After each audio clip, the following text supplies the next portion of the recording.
Praise the Lord. நம்முடைய பிதாவாகிய தேவனாலும் கர்த்தராகிய இயேசு கிறிஸ்துவினால் உங்களுக்கு கிருபையும் சமாதானமும் பெருகுவதாக. இந்த நாளிலும் கூட நமக்கு ஜீவனை தந்ததுமல்லாமல் தயையும் பாராட்டினார் அல்லவா? அவரை துதிக்கலாமா? என்னை எழும்ப பண்ணும் ஆண்டவர் என்னோடு இருப்பதால். என்னை எழும்ப பண்ணும் ஆண்டவர் என்னோடு இருப்பதால் நான் எழும்புவேன் அவர் பலத்தால். என்னை எழும்ப பண்ணும் ஆண்டவர் என்னோடு இருப்பதால் நான் எழும்புவேன் அவர் பலத்தால். என் வாழ்வை இடிக்கும் சத்துருவை காட்டிலும் என் வாழ்வை கட்டும் தேவன் பலனுள்ளவர்.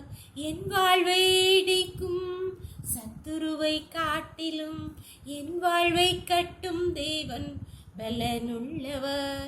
சத்துரு இடிக்க எடுத்திட்ட காலத்திலும் வேகமாய் என்னை கட்டுவிப்பார். என்னை எழும்ப பண்ணும் ஆண்டவர் என்னோடு இருப்பதால் நான் எழும்புவேன் அவர் பலத்தால். என்னை எழும்ப பண்ணும் ஆண்டவர் என்னோடு இருப்பதால் நான் எழும்புவேன் அவர் பலத்தால். எசேக்கியேல் 37 அதிகாரம் வசனங்கள் 1 முதல் 3 வரை. கர்த்தருடைய கை என் மேல் அமர்ந்து கர்த்தர் என்னை ஆவிக்குள்ளாக்கி வெளியே கொண்டு போய் எலும்புகள் நிறைந்த ஒரு பள்ளத்தாக்கின் நடுவில் நிறுத்தி என்னை அவைகளின் அருகே சுற்றி நடக்க பண்ணினார். இதோ பள்ளத்தாக்கின் வெட்ட வெளியிலே அந்த எலும்புகள் மகா திரளாய் கிடந்தது. அவைகள் மிகவும் உலர்ந்ததுமாய் இருந்தது. அவர் என்னை நோக்கி, மனுபுத்திரனே, இந்த எலும்புகள் உயிரிழையுமா என்று கேட்டார். அதற்கு நான், கர்த்தராகிய ஆண்டவரே, தேவரீர் அதை அறிவேன் என்றேன். இங்கே எசேக்கியேலை எலும்புகள் இந்த ஒரு பள்ளத்தாக்குக்கு ஆண்டவர் கொண்டு போய் விட்டுட்டு சொல்றாரு, இந்த எலும்புகள் உயிரடையுமா என்று கேட்கிறார். அப்பொழுது எசேக்கியேல் சொல்கிறார், நாம என்ன நினைச்சிருக்கோம், அதெல்லாம் ஒன்றும் நடக்காது அப்படின்னு சொல்லிப்போம். இல்லாட்டி ஒருவேளை உயிரிடும் உங்கள் வல்லமை பட்டா போதும் உயிரடையும்னு சொல்லியிருப்போம். ஆனால் இங்கே எசேக்கியேல் சொல்கிறார், தேவரீர் அதை அறிவீர் என்று சொல்கிறார். இதே போல தான் ஏசப்பா பேதுருவிட்ட கேட்கும்போது, நீ என்னை நேசிக்கிறாயான்னு கேட்கும்போது, நீர் அதை அறிவீர் என்றார். நம்ம உட்கார்ந்திருக்கிறதையும் எழுந்திருக்கிற நாம் எங்கே போனோம் எல்லாவற்றையும் அறிந்திருக்கிறவர் அவர் நம் தேவன், ஆதி தேவன் ஆகிய கர்த்தர். நம்முடைய எல்லா சூழ்நிலையும் நம்ம இருக்கிறது நிற்கிறதுன்னு இல்லை, நம்முடைய எல்லா சூழ்நிலையும் அவர் அறிந்திருக்கிறார். நம்முடைய கஷ்டங்கள், நம்முடைய பலவீனங்கள், நம்முடைய பாடுகள், நமக்கு முன்பாக இருக்கிற அந்த ப்ராப்ளம் எல்லாவற்றையும் அவர் எல்லாம் நன்கு அறிந்திருக்கார். நாம் எவ்வளோ தூரம் அதை கடக்க முடியும், எதுவரை நம்மளால் அதை சால்வ் பண்ண முடியும், எல்லாவற்றையும் அவர் அறிந்திருக்கிறார்.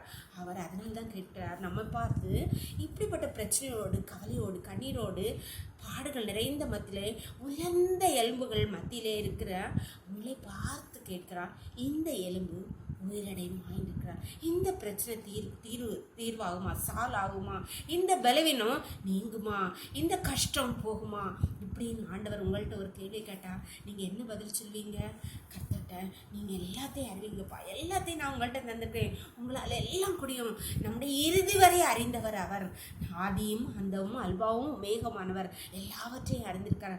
அவருடைய கர்த்தர் உங்களால் நீங்கள் எல்லாம் அறிஞ்சிருக்கீங்கப்பா, எல்லாவற்றையும் அவர் பார்த்துக்கொள்வார். எசேக்கியேல் பிந்தைய வசனங்கள் பார்க்கிறோம், எலும்புகளும் சதைகளும் தோள்களும் உண்டாகி ஆவியை உண்ணுவது அவைகள் மகா திரளான சேனையால் காலோன்றி நின்ற. அதே போல உங்களையும் நிறுத்துவார். உங்களுக்கு தோல் சதை எல்லாம் உண்டாக்கி உலர்ந்து கிடக்கிற உங்கள் வாழ்க்கையை ஜீவனுள்ள இழந்து காலோன்றி நிற்கும்படி பண்ணுவார். ஒப்பு கொடுக்கலாமா? ஜெபம் பண்ணலாமா? எங்களை நேசிக்கிறீங்களா தகப்பனே, இந்த நாளுக்காகவும் கூட நன்றியப்பா. இந்த நாளின் காலை முதல் எம்மட்டுமாய் உடைய தயவுள்ள கரம் கிருபைகளை தாங்கினது ஐயா. இப்படி மடியாளோடு இணைந்திருக்க ஒவ்வொரு பிள்ளையும் உடைய கருத்தில் தெரியுதுப்பா.